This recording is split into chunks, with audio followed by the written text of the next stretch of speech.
नमो भगवते वासुदेवाय।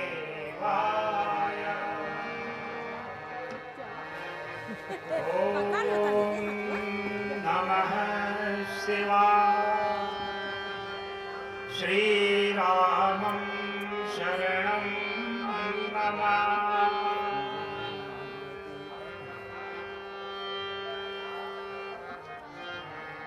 गीत गीतामृतम के इस कार्यक्रम में आप समस्त भाई बहनों माताओं का हार्दिक स्वागत है। किसी भी पावन कार्यक्रम को शुरू करने के पहले हम सनातन आरती का आयोजन करते हैं और ये बहुत आवश्यक भी है। तो प्रस्तुत है एक सनातन आरती जिसे सब मिलकर गाएंगे।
सर्वे भद्राणि पश्यन्तु मा कश्चित् दुःखभाग् भवेत्। बोलिए महाविष्णु भगवान की जय हो। इस पावन कार्यक्रम पर पुनः आपका हार्दिक स्वागत है।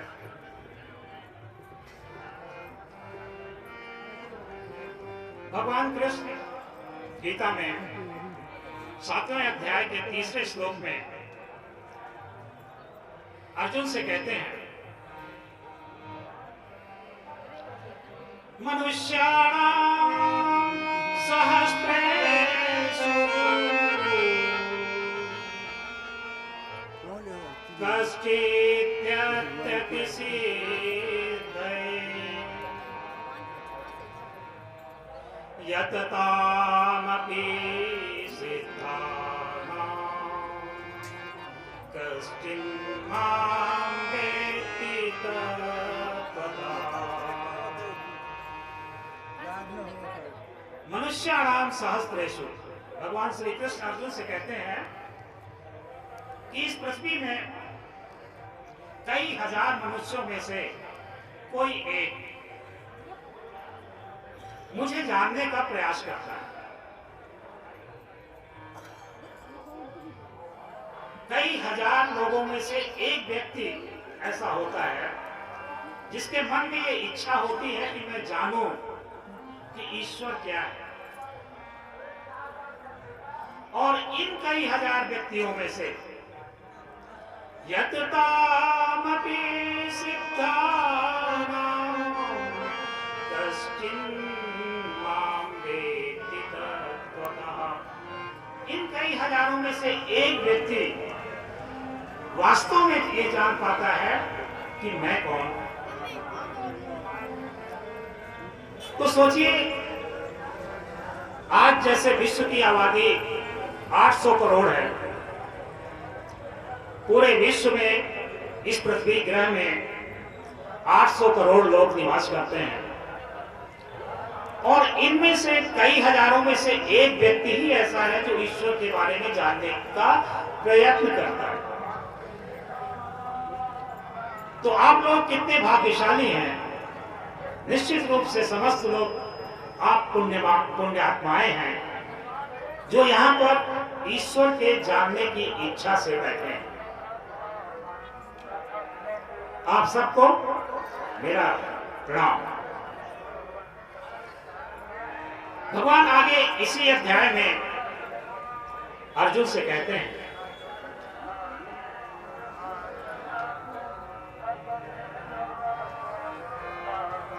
मय्यासक्त मनाः पार्थ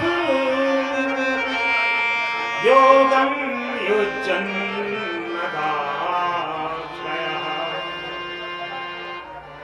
मय्यासक्त मनाः पार्थ योगं युज्यन्नदाश्रयः असंशयं समग्रं माम् यथा ज्ञास्यसीतशृणु।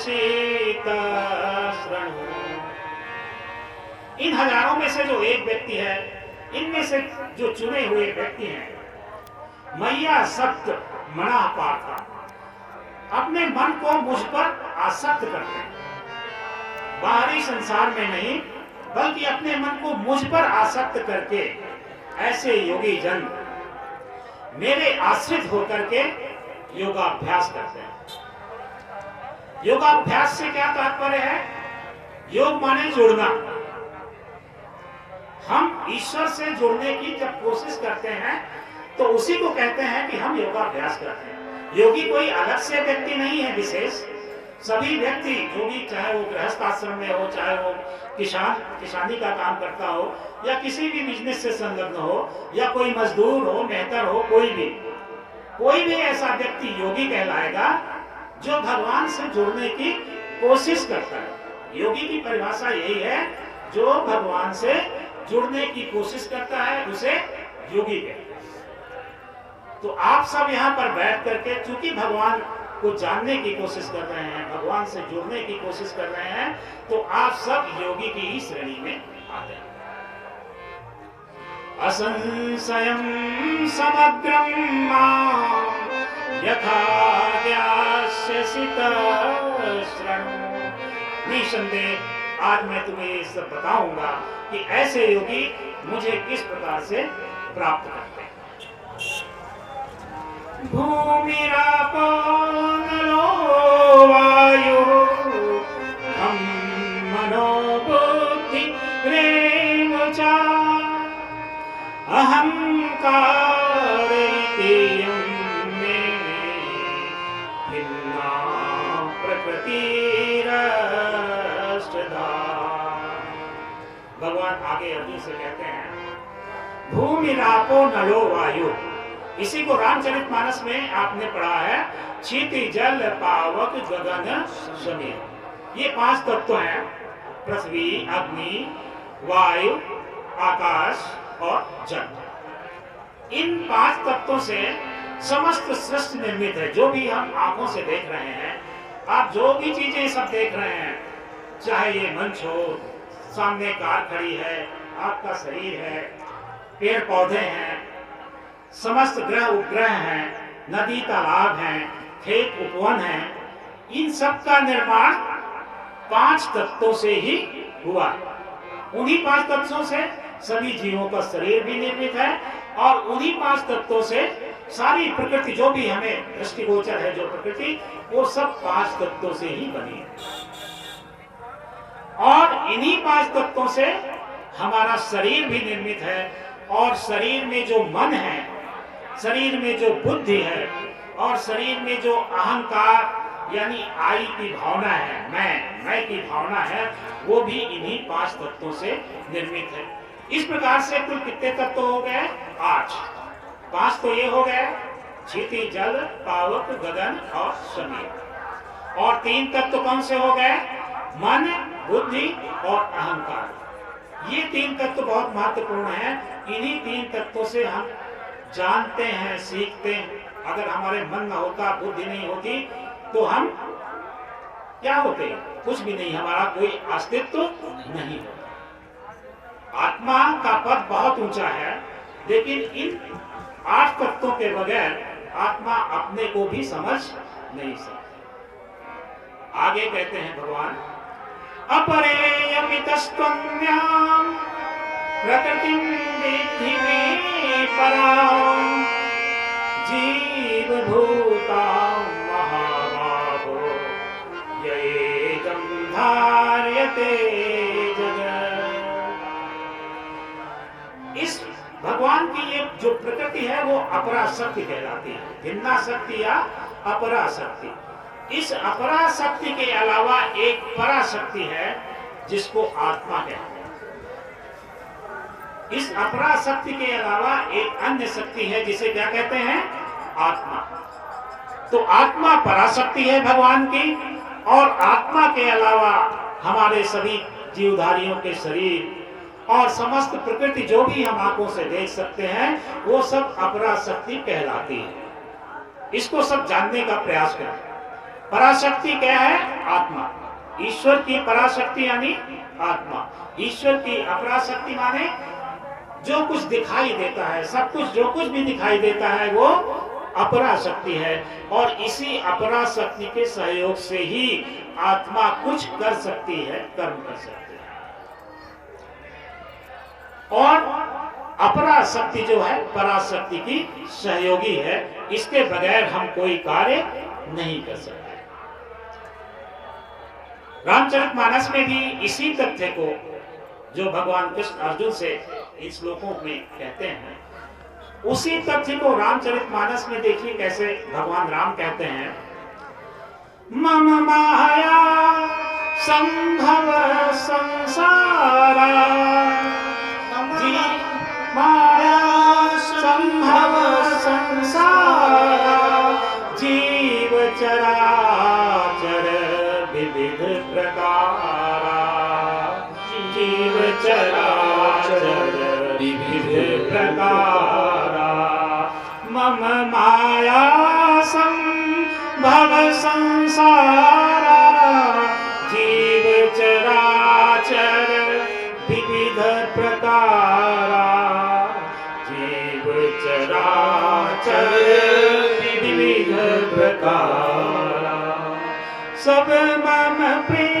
सब मम उपजाए, सब मम प्रिय सब मम उपजाए, सब ते अधिक मनुज मोहि भाए, सब ते अधिक मनुज मोहि भाए।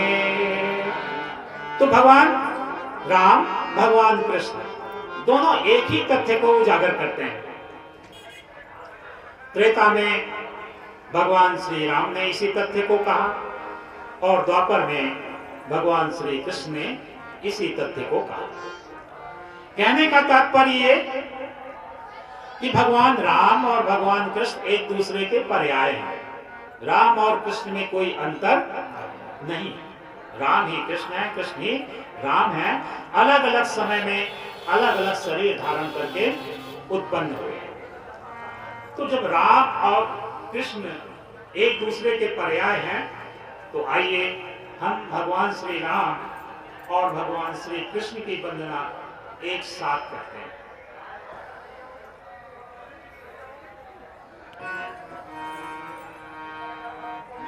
एक होता है वैदूर्य मणि। वैदूर्य मणि एक ऐसा मणि होता है जो समय समय पर अपना रंग परिवर्तित करता है। कभी लाल दिख जाता है, कभी नीला दिख जाता है, कभी हरा दिख जाता है।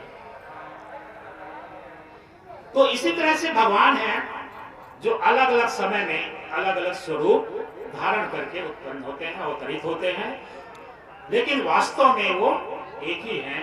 वही महाविष्णु हैं जो राम और कृष्ण के रूप में समय समय पर अवतरित होते हैं। तो हम महाविष्णु भगवान की तुलना वैदूर्य मणि से कर सकते हैं। वैदूर्य मणि मेरा प्रभु, कहीं राम है कहीं श्याम है। वैदूर्य मणि मेरा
अवतार हैं, एक ही स्वरूप हैं, अलग अलग समय में हम भगवान राम की पूजा करें या भगवान कृष्ण की पूजा करें, दोनों एक ही महाविष्णु स्वरूप हैं। हम सबका उद्देश्य है ऐसे भगवान राम, भगवान श्री कृष्ण से जुड़ना। जुड़ने का कार्य कई तरह से हो सकता है। आज हम यहाँ पर सत्संग के माध्यम से एक सभा में बैठ करके भगवान का चिंतन कर रहे हैं, भगवान को जानने की कोशिश कर रहे हैं। ये भगवान से जुड़ना कहलाता है और यही भगवान की भक्ति और यही योगी का धर्म है। योगी से तात्पर्य भगवान से जुड़ना, भगवान से योग करना। तो ये जुड़ने का कार्य हमें किसी न किसी रूप में हम अपने कर्म के माध्यम से भी भगवान से जुड़ सकते हैं, क्योंकि इस संसार में जो भी गतिविधि होती है सब भगवान के माध्यम से ही होती है। उसकी शक्ति, कर्म करने की शक्ति हमें कहां से प्राप्त होती है? ईश्वर से, भगवान कृष्ण से। तो सत्कर्म करके भी, लोक कल्याण करके भी हम भगवान से जुड़ सकते हैं। बहुत से ऐसे लोग होते हैं जो सत्संग में कभी नहीं बैठते हैं, लेकिन इतने अच्छे अच्छे कार्य करते हैं कि वो साधु सन्यासियों से भी बेहतर जीवन जीते हैं। कई क्षेत्र हैं जीवन जीने के, विभिन्न क्षेत्र हैं। कोई वैज्ञानिक है, कोई कवि है, कोई किसान है, कोई बिजनेसमैन है। अनेक प्रकार से हम जीवन यापन करते हैं। अब ये जो वैज्ञानिक लोग होते हैं, देखिए, इनको नहीं मालूम कि ईश्वर क्या है। हम कहते हैं हम जानते हैं कि ईश्वर क्या है। वैज्ञानिक नहीं जानते हैं कि ईश्वर क्या है, लेकिन वो ऐसी खोज करते हैं जो मानव कल्याण के लिए होती है, हम सबके लिए उपयोगी होती है। एक वैज्ञानिक था, एक कहानी मैं आपको बताता हूं। एक वैज्ञानिक था अलेक्जेंडर फ्लेमिंग। जो आप ये पेनिसिलिन इंजेक्शन लगाते हैं, पेनिसिलिन का नाम तो सुने होंगे ना, कि कहते हैं पेनिसिलिन का इंजेक्शन लगा दो तो घाव तुरंत भर जाएंगे।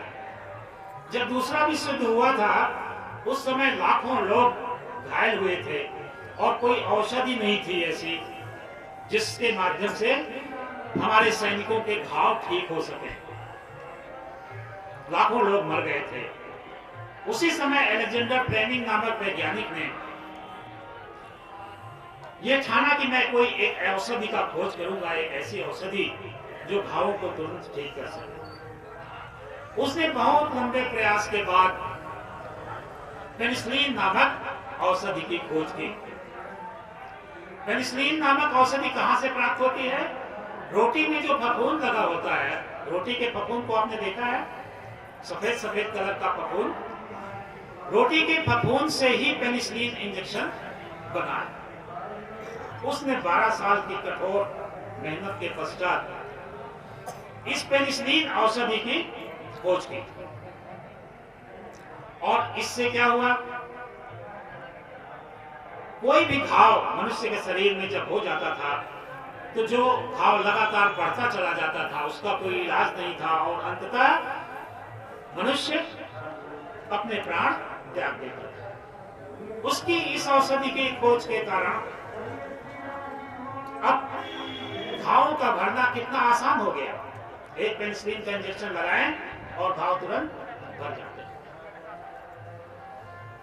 इस खोज के पश्चात एक कॉन्फ्रेंस में एक सभा हुई, तो एक व्यक्ति जो है अपने 3 बच्चों को लेके अलेक्जेंडर फ्लेमिंग के चरणों में रख दिया, डाल दिया कि हे वैज्ञानिक महोदय, आपकी इस खोज के कारण ही ये मेरे बच्चे आज जीवित हैं और मैं आपको सौंपता हूं, आप इन्हें आशीर्वाद दीजिए। तो अलेक्जेंडर फ्लेमिंग का क्या जवाब होता है? नहीं नहीं, मैंने तो कुछ नहीं किया, ये तो एक चांस है, अवसर है कि भगवान ने ये अवसर मुझे प्रदान किया और ये औषधि मुझे मिल गई।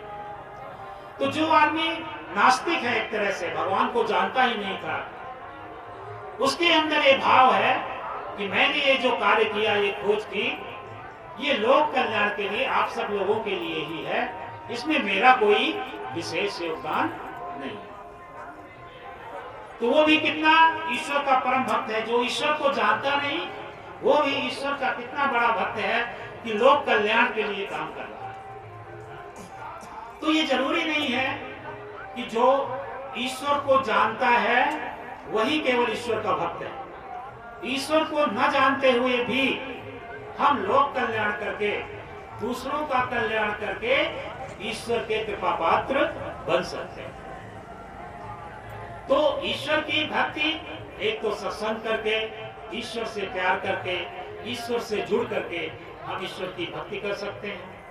दूसरा, लोक कल्याण के माध्यम से भी हम ईश्वर से जुड़ सकते हैं, क्योंकि वो ईश्वर का ही कार्य है। मनुष्य के जीवन को बचाना, जीवधारियों के जीवन को बचाना, जीवधारियों की रक्षा करना, मनुष्यों की रक्षा करना, ये भी तो भगवान का ही काम है। तो इस प्रकार से किसी भी फील्ड में रह करके हम ईश्वर से जुड़ सकते हैं, ईश्वर के कृपा पात्र बन सकते हैं। ईश्वर सर्वत्र है। अभी पिछले श्लोक में हमने जाना कि ईश्वर अपरा शक्ति के माध्यम से सर्वत्र व्याप्त है। ईश्वर की अपरा शक्ति यानी प्रकृति सर्वत्र व्याप्त है। सब ईश्वर ही है, सब कृष्ण ही है, कृष्ण के अतिरिक्त कुछ भी नहीं है। भगवान श्री कृष्ण कहते हैं ये जो पांचों तत्व हैं ये मैं ही हूं। भगवान कहते हैं भूमिरापो नलो वायु हम मनो बुद्धिरेव च अहंकार इति यं मे भिन्ना प्रकृतिरष्टया अपरेय मितस्त्वन्या प्रकृतिं विद्धि मे पराम् जीवभूतां महाबाहो येदं धार्यते जगत् रसोऽहमप्सु कौन्तेय प्रभास्मि शशिसूर्ययो प्रणवः सर्वभूतेषु सप्तः पौरुषं रसो बीजं मा सर्वभूतानां विद्धिं प्रकृति संभवान् बुद्धिर्बुद्धिमतामस्मि तेजस्तेजस्विनामहम् बलं बलवतां चाहं कामरागविवर्जितं धर्माविरुद्धो भूतेषु कामोऽस्मि भरतर्षभ। भगवान कहते हैं ये जल में जो सरसता दिख रही है वो जल की सरसता मैं ही हूं। पृथ्वी में अनेक प्रकार की वनस्पतियां जो पैदा हो रही हैं उनकी खुशबू, उनका अस्तित्व मैं ही। रसोऽहमप्सु कौन्तेय, जल में सरसता मैं ही हूं। और प्रभास्मि शशि सूर्यो, सूर्य चंद्रमा का प्रकाश भी मैं ही हूं। सूर्य चंद्रमा का प्रकाश प्रभु का ही प्रकाश है। तो मैं सूर्य चंद्रमा के रूप में भी प्रकाशित हूं। मैं पृथ्वी में विभिन्न वनस्पतियों के रूप में भी प्रसारित हूं। मैं ही शब्द हूं। वेदों में जो शब्द है, वेदों में जो ओंकार शब्द है, वो ओंकार शब्द मैं ही हूं। और पौरुषम दृशु, और जीवधारियों की विशेषकर मनुष्यों में जो शक्ति है वो शक्ति भी मैं ही हूं।